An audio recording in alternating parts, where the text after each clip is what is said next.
It is a story that took Target 8 to Detroit and Chicago. Those donation bins you see in parking lots all over the place.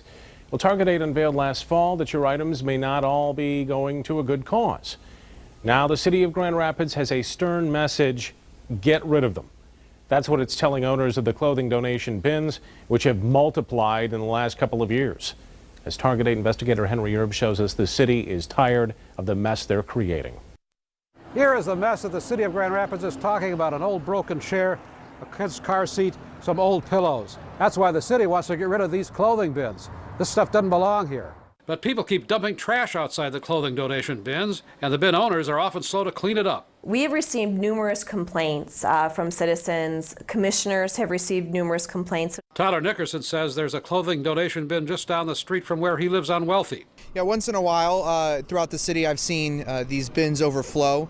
This one is maintained fairly well, but I know they've been a nuisance for many neighbors. So the city has called and sent letters to all the clothing bin operators they could identify, telling them they have 14 days to get the bins out of town.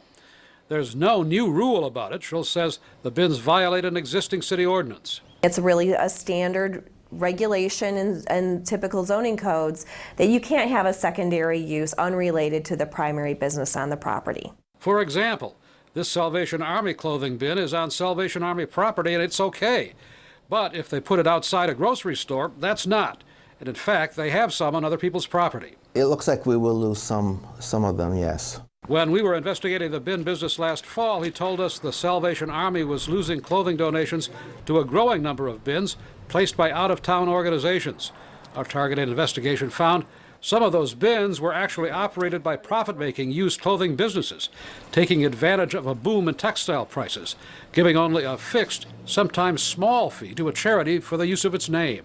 I see this as probably a good step. We will lose a couple of boxes, but then we will also see a lot of the for-profit boxes disappear. So if the owners of the bins don't get rid of them, the city could eventually come back on the people who own the property that the bins are on. They could be taken to court and even fined. In Grand Rapids, I'm Target 8 investigator Henry Erb.